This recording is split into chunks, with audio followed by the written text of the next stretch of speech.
નમસ્કાર. Dholka education society સંચાલિત શ્રી શિવ શાસ્ત્રી અધ્યાપન મંદિરની અધ્યાપિકા હું રેખાદેવી સિંઘ ડીએલએડ પ્રથમ વર્ષની તમામ તાલીમાર્થી બહેનોનું આ વિડીયોમાં સ્વાગત કરું છું. તાલીમાર્થી બહેનો, આ વિડીયોમાં આપણે પ્રથમ વર્ષનું કોર્સ 9નું પ્રકરણ 5 સંગીત એના વિશે અભ્યાસ કરીશું.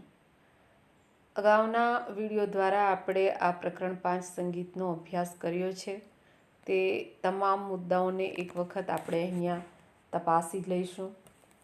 અહીંયા તાલીમાર્થી બહેનો જે મુદ્દાઓનો અભ્યાસ આપણે અગાઉના વિડીયો દ્વારા કર્યો છે એમાં પહેલો મુદ્દો પ્રસ્તાવના, બીજો મુદ્દો મહત્વ, ત્રીજો મુદ્દો હેતુઓ, ચોથો મુદ્દો સંગીત કૌશલ્યો અને પાંચમો મુદ્દો ગીતોના પ્રકારો. આ 5 મુદ્દાઓનો અભ્યાસ આપણે અગાઉના વિડીયો દ્વારા કરેલ છે.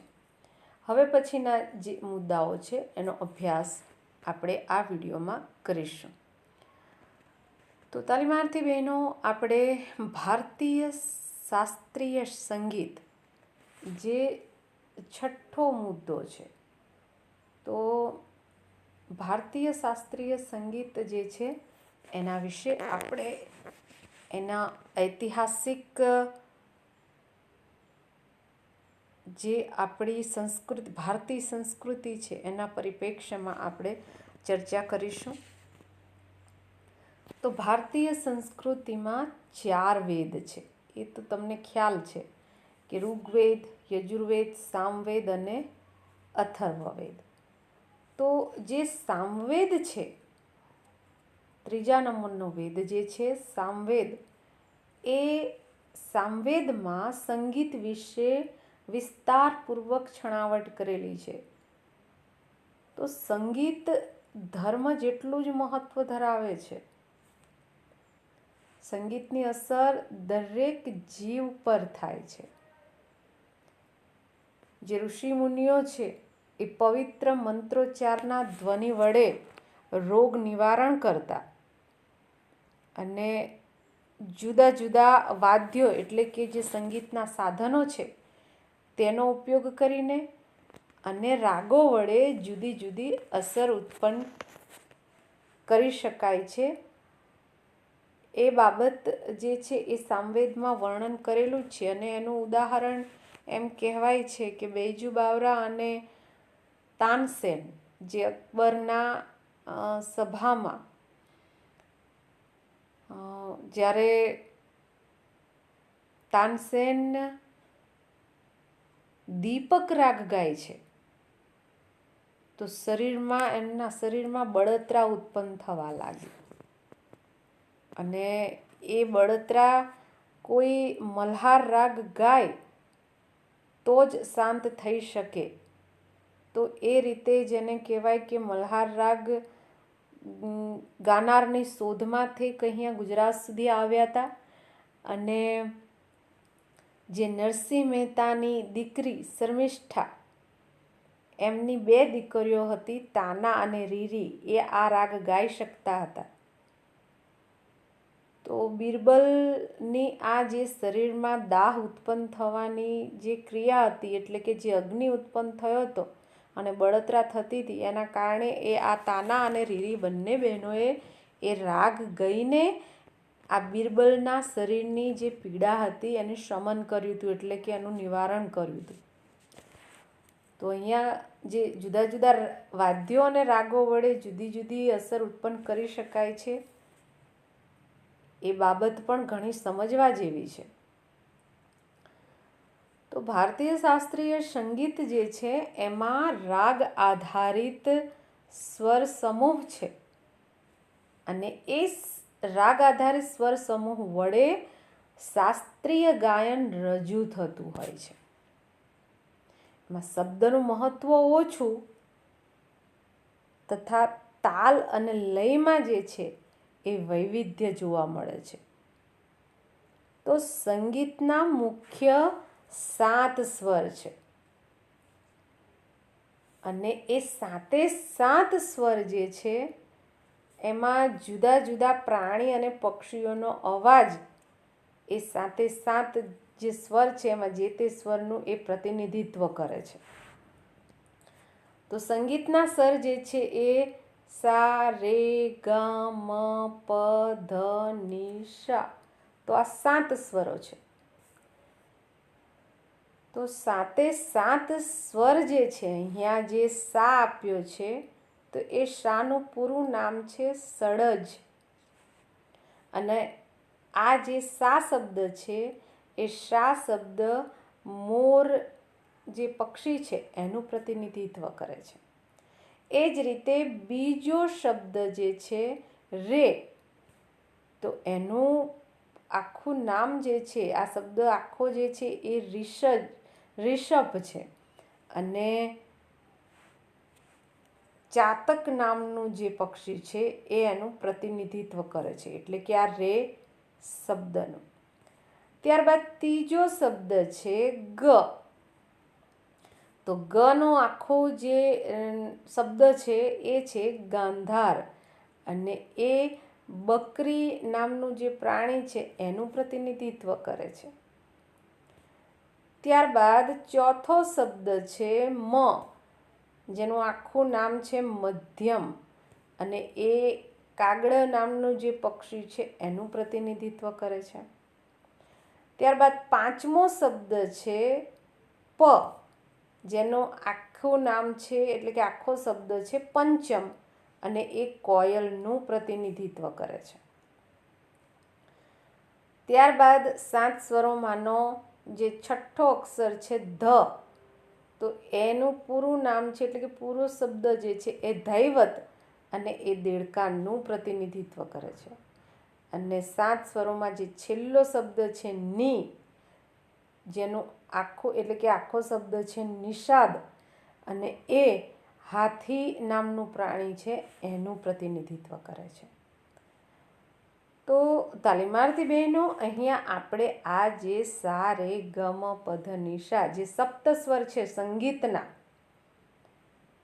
એટલે કે સંગીતના જે મુખ્ય 7 સ્વર છે, એ 7 સ્વરના પૂરો શબ્દ, એટલે કે આખું શબ્દ, અને એમાં કયા જે તે સ્વર છે એ જે તે સ્વર કયા પ્રાણી અથવા તો પક્ષીનું પ્રતિનિધિત્વ કરે છે તેની આપણે ચર્ચા કરી.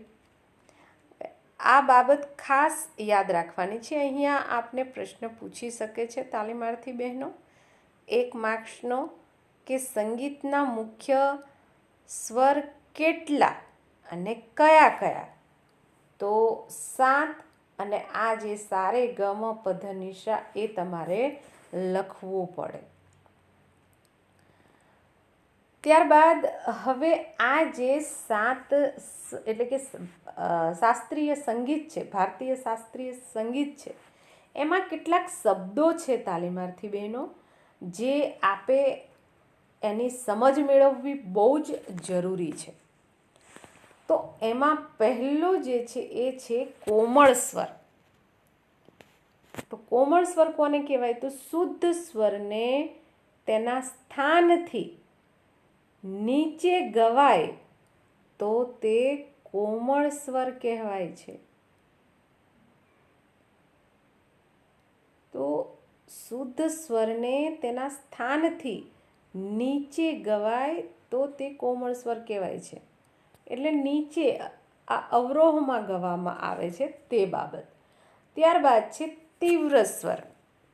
તો શુદ્ધ સ્વર અડધો સ્વર ઊંચે ગવાય, શુદ્ધ સ્વર અડધો સ્વર ઊંચે ગવાય તો તે તીવ્ર સ્વર ગણાય છે.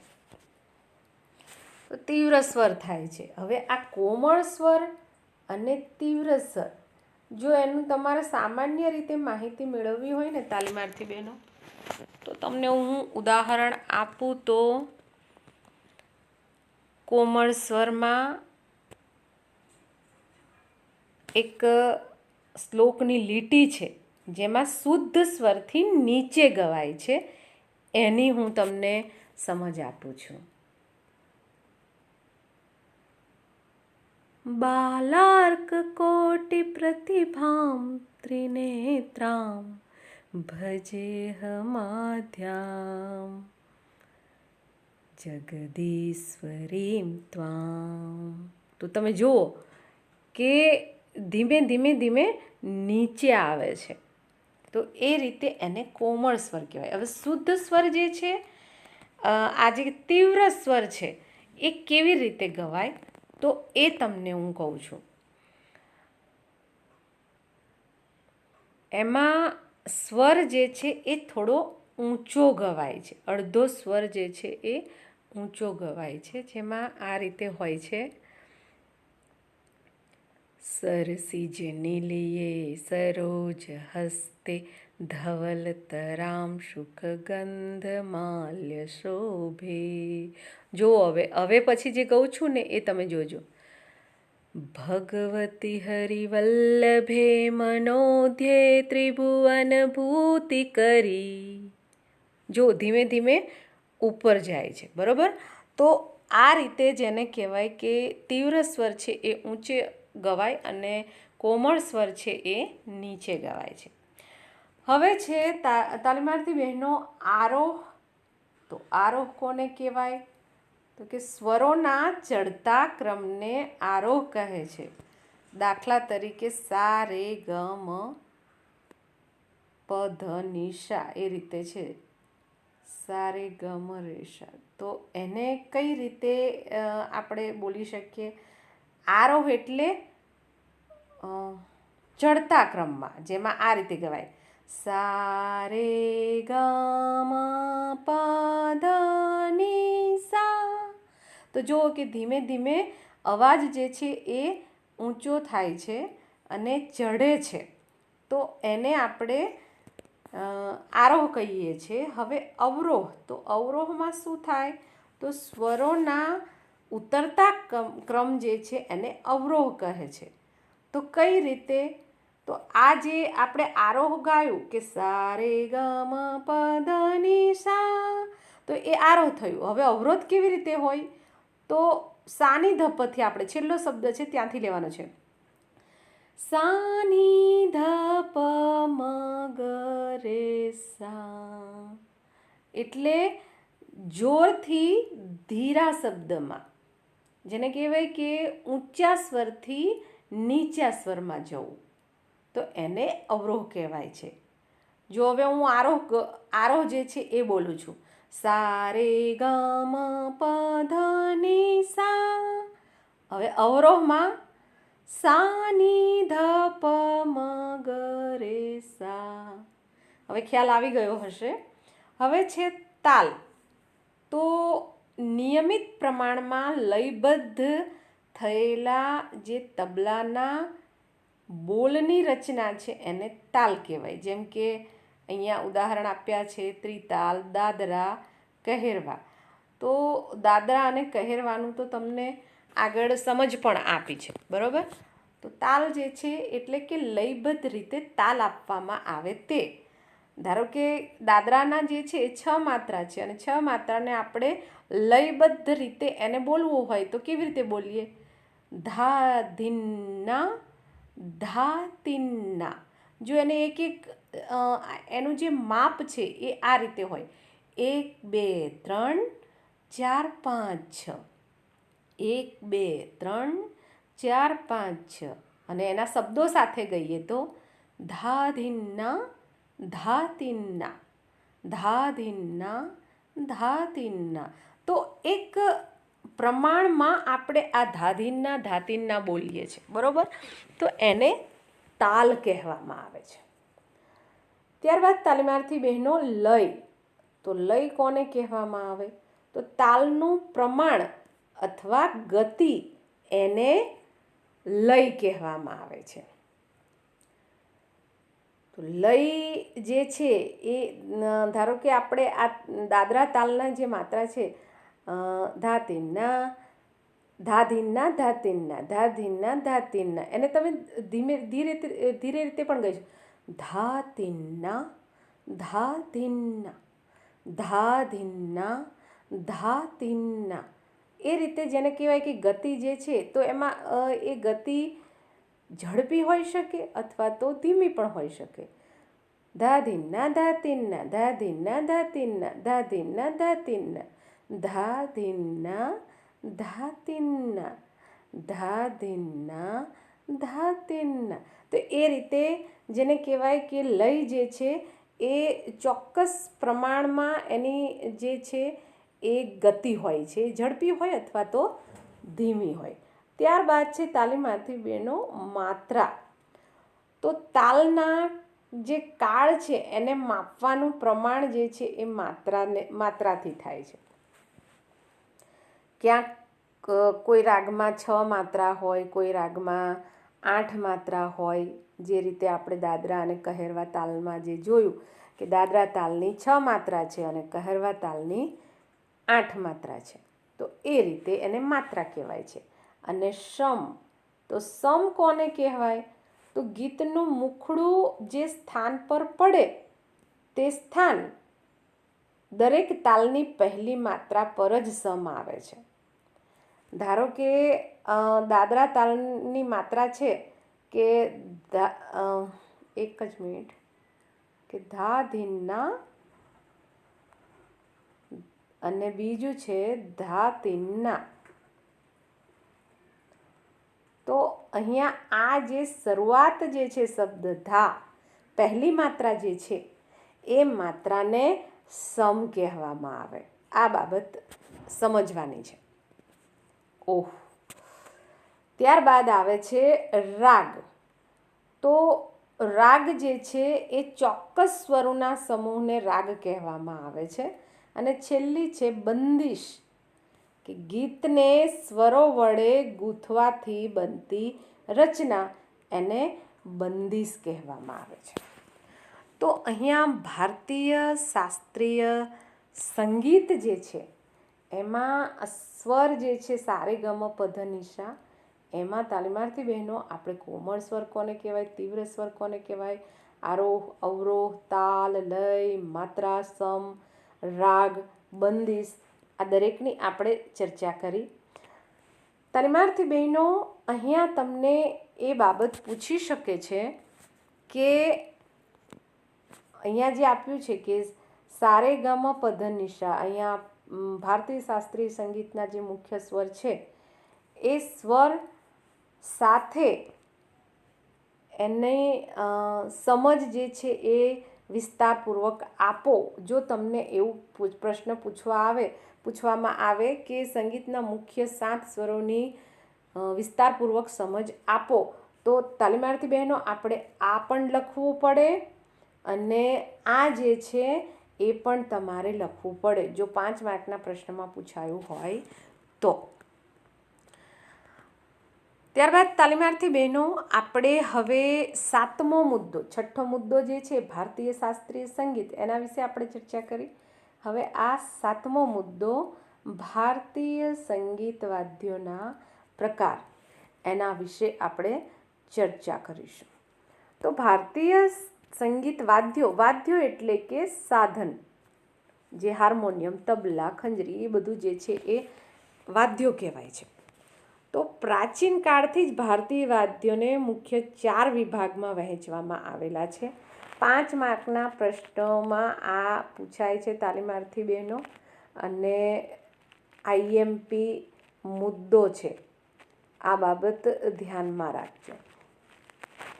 તો અહીંયા જે આપણે ચર્ચા કરી રહ્યા છે કે પ્રાચીન કાળથી ભારતીય વાદ્યો છે એટલે કે સંગીતના જે સાધનો છે એને 4 વિભાગમાં વહેંચવામાં આવ્યા છે.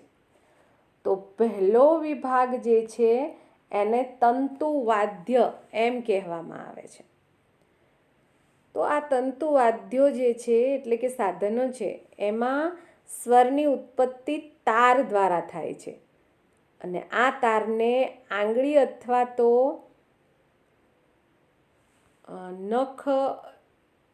નખલીથી જે છે એ વગાડાય છે. તો આ સાધનો જે છે તારવાળા સાધનોમાં જોઈએ તાલીમાર્થી બહેનો, તો તંબુરો, વીણા, સિતાર, આ બધા તારવાળા સાધનો હોય છે.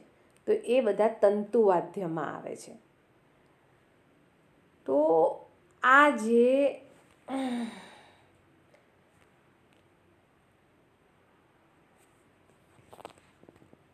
એક જ મિનિટ તાલીમાર્થી બહેનો.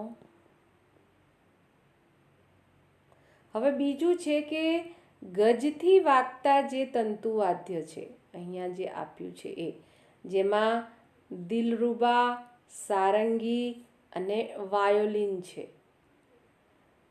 તો આ વાદ્યો જે છે, એક જ મિનિટ, મને કેમ વંચો, તો અહીંયા જુઓ, હવે જરાક મોટા અક્ષરોમાં દેખાશે જેથી કરીને આપ પણ વાંચી શકશો. તો ગજથી વાગતા જે તંતુવાદ્યો છે, દિલરુબા, સારંગી અને વાયોલિન, તો આ બધા ગજથી વાગે છે. તો આવા વાદ્યોને વિતત વાદ્યો કહે છે. પણ એ પ્રકારમાં તો તાલીમાર્થી બહેનો તમે એને તંતુવાદ્ય છે એમાં જ આવશે. ત્યારબાદ તાલીમાર્થી બહેનો જે વાદ્યોના ભારતીય શાસ્ત્રીય વાદ્યો છે એટલે કે સાધનો છે, એમાં બીજો પ્રકાર છે, બીજો વિભાગ છે સુશીર વાદ્યો. તો સુશીર વાદ્યો એટલે કે ફૂંક વાદ્ય, જેને ફૂંકથી આપણે વગાડીએ છીએ તે. તો એવા જે છે એ બંસી, શરણાઈ, હાર્મોનિયમ એ બધા ફૂંક વાદ્યોમાં આવે છે.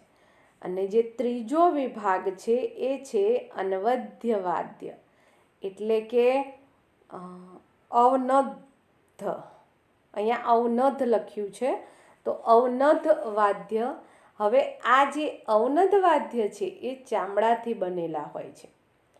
જ્યાં વગાડવામાં આવે છે એ ભાગને ચામડાથી મઢવામાં આવે છે, અને એટલા માટે ચામડાથી મઢેલા આ સાધન જે છે એ સાધનને અનવદ્ધ વાદ્ય એમ કહેવામાં આવે છે. ને એમાં મૃદંગ, તબલા, ઢોલક આ બધા અવનદ્ધ વાદ્યો છે. હવે અહીંયા મૃદંગ જે છે એ પણ અલગ હોય અને ઢોલક જે છે એ પણ અલગ હોય છે. તાલીમાર્થી બહેનો એ બાબતનું ધ્યાન રાખજો. અને ત્યારબાદ ચોથો જે વાદ્યનો પ્રકાર છે એ છે ધન વાદ્ય. તો એમાં પથ્થરના વાદ્યો આવે, એટલે કે એનામાંથી બનાવેલા હોય, લાકડામાંથી બનાવેલા હોય અને ધાતુમાંથી બનાવેલા હોય, જેનો ઉપયોગ ખાસ કરીને લય માટે થાય છે. દાખલા તરીકે મંજીરા જે છે એ ધાતુમાંથી બનાવેલા છે. કરતાલ જે છે એ પણ લાકડા અને એમાંથી બનાવેલા છે. પછી ઝાંઝ જે છે એ પણ લગભગ પિત્તળના જે હોય છે એમાંથી બનાવેલા હોય છે. તો આ રીતે તાલીમાર્થી બહેનો આપણે આ જે ભારતીય શાસ્ત્રીય વાદ્યોના પ્રકાર છે એના વિશે પણ આપણે ચર્ચા કરી. આ 5 માર્કના પ્રશ્નમાં પૂછાય છે તાલીમાર્થી બહેનો, ધ્યાન રાખજો, IMP છે. ત્યારબાદ 8મો મુદ્દો છે અલંકારો, જે બહુ જ મહત્વનો છે. તો અલંકારોમાં જેને કહેવાય કે 1 માત્રાના અલંકાર પણ આવે છે, 2 માત્રાના અલંકાર પણ આવે છે અને 3 માત્રાના પણ આવે છે. તો એની રચના જે છે કઈ રીતે થતી હોય છે એ બાબત આપણે ધ્યાનમાં રાખવાની છે. અલંકાર જે છે એ આરોહ અને અવરોહ બંને રીતે હોય છે. તો આરોહમાં 1 માત્રાના અલંકારો, એમાં એ કઈ રીતે ગવાય, ને અવરોહમાં કઈ રીતે 1 માત્રાના અલંકારો જે છે ગવાય, એ બાબતનું ધ્યાન રાખવામાં આવતું હોય છે. તો એમાં અલંકારોમાં પહેલો અલંકાર જે છે એ 1 માત્રાના હોય છે, અને એ અલંકારને આરોહ અવરોહમાં ગાવામાં આવે છે. જેમ કે આરોહ જે છે એ અહીંયા કે સા રે ગ મ પ ધ ની સા, એ જ રીતે અવરોહમાં સા ની ધ પ મ ગ રે સા. એની પછી બીજો અલંકાર છે, એમાં 2 માત્રા જોડે લેવાની હોય છે, એટલે કે 2 વખત જે છે એ દરેક સ્વરને લેવામાં આવે છે. તો એમાં આરોહ જે છે એ જે રીતે આપણે અહીંયા 1 માત્રાનો ગાઈએ છીએ એ રીતે જ અહીંયા ગાવાનું હોય છે. જેમ કે સા સા રે રે ગ ગ મ મ પ પ ધ ધ ની ની સા સા. તો એ જ રીતે આરોહ જે છે એ આ રીતે ગવાય, સા સા ની ની ધ ધ પ પ મ મ ગ ગ રે રે સા સા. બરોબર. એ જ રીતે ત્રીજો અલંકાર જે છે એમાં 3 માત્રા જોડે લેવામાં આવતી હોય છે. જેમાં આરોહમાં જે છે, જે રીતે આપણે આરોહ અને અવરોહમાં કોઈ ફરક નથી પડતો, ખાલી માત્રામાં ફરક પડે છે. સા રે ગ રે ગ મ ગ મ પ મ પ ધ પ ધ ની ધ ની સા. એ જ રીતે અવરોહ છે એ આ રીતે ગવાય, સા ની ધ પ ધ મ પ પ મ ગ રે ગ રે સા. તો એ રીતે અહીંયા આપણે આ અલંકારો જે છે એ અલંકારો અહીંયા 3 પ્રકારના આપ્યા છે, એ આપણે એની પણ ચર્ચા કરી. આ જે પ્રશ્ન છે તાલીમાર્થી બહેનો, એ 3 માર્ક્સનો પ્રશ્ન જે છે એમાં પૂછી શકે છે, તો એ બાબત ધ્યાનમાં રાખજો. સોરી. ત્યારબાદ તાલીમાર્થી બહેનો 9મો મુદ્દો છે પ્રોજેક્ટ કાર્ય. તો સંગીતના આ એકમમાં કયા કયા પ્રકારના પ્રોજેક્ટ જે છે એ કરી શકાય છે? તો કે લોકસંગીત એવું તમે ટાઇટલ આપીને એમાં લોકગીત, ગરબા, ભજન, લગ્નગીત, દુહા, છંદ, હાલરડા, ચારણી સાહિત્ય એ બધું લખવા તમે આપી શકો છો. ત્યારબાદ બીજો પ્રોજેક્ટ આ રીતનો આપી શકો છો, લોકસંગીત કલા. તો એમાં એના વિશે બધી માહિતી લખવાની હોય છે, જેમાં ભવાઈ, તો ભવાઈમાં શું શું કરવામાં આવે છે, કઈ કઈ બાબતોનું ધ્યાન રાખવામાં આવે છે તે બાબત. એના પછી નોટંકી, કૃષ્ણ લીલા, હોળી ગીત. તો આ બધી લોકસંગીત કલાઓ છે એના વિશે પણ તમે પ્રોજેક્ટ બનાવી શકો છો. ત્યારબાદ છે લોકવાદ્યો. તો એમાં લોકવાદ્યો, વાદ્યો એટલે કે સાધન, તો એમાં રાવણ હથ્થા વિશે તમે લખી શકો છો, રામસાગર, તંબુરો, ડાકલા, ભૂંગળ, તબલા, ઢોલક, ઘૂંઘરું, આ બધા સાધનો વિશે લખી શકો છો. ત્યારબાદ ચોથો પ્રોજેક્ટ છે લોકગાયકો. તો આપણા ગુજરાતના જે છે હેમ ગઢવી, દુલાભાયા કાગ, નારાયણ સ્વામી, દિવાળીબેન ભીલ, દમયંતી બરડોઈ, મણિરાજ બારોટ, કાનજી ભૂટા બારોટ, આ બધા જે છે એ લોકોના તમે લોકગાયકોમાં એમના વિશે માહિતી લખી શકો છો. અને છેલ્લે છે ગુજરાતના સંગીતકારો અને ગાયકો, એના વિશેનો પણ પ્રોજેક્ટ બનાવી શકો છો, જેમાં આપણા ગુજરાતના પંડિત ઓમકારનાથ ઠાકુર જે આંતરરાષ્ટ્રીય ક્ષેત્રે ખ્યાતિ પામેલા છે, એ પછી પુરુષોત્તમ ઉપાધ્યાય, અવિનાશ વ્યાસ, ગૌરાંગ વ્યાસ, વિઠ્ઠલદાસ બાપોદરા, કલ્યાણજી આણંદજી, આ બધા કવિશ્રીઓ જે છે એનો પ્રોજેક્ટ પણ તમે બનાવી શકો છો.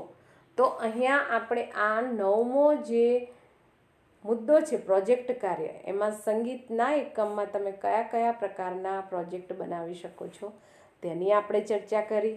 આ ચર્ચા એટલા માટે કરવાની છે તાલીમાર્થી બહેનો, કારણ કે 1 થી 5 ધોરણમાં જ્યારે તમે શિક્ષણ કાર્ય કરશો ત્યારે આ બધી જ પ્રોજેક્ટ જે છે એ તમારે બાળકો સાથે કરાવવું પડશે.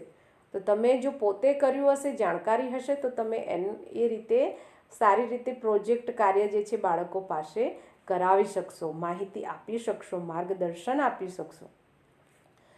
ત્યારબાદ છે 10મો મુદ્દો. તો એમાં ધ્યાનમાં રાખવા જેવી બાબત જે છે એ કઈ કઈ છે તેની આપણે ચર્ચા કરવાની છે. તો ગીત સંગીત જે છે એ સંગીતના એકમમાં જે છે, એટલે કે આ જે પ્રકરણ 5 છે સંગીત વિશે, એમાં કઈ કઈ બાબતો ધ્યાન રાખવાની છે? તો એમાં પહેલી બાબત છે કે ગીત સંગીત એ સાદું, સરળ અને બાળકોની વય કક્ષાને અનુરૂપ હોવું જોઈએ. બીજી બાબત ધ્યાનમાં એ રાખવાની છે કે ઋતુ, તહેવાર, ઉત્સવ, પ્રસંગ, વિષયને અનુરૂપ ગીતની પસંદગી કરવી જોઈએ. ત્યારબાદ ત્રીજી બાબત એ છે કે ગીત ગાવું, ગવડાવવું, પણ એને ગોખાવવું નહીં.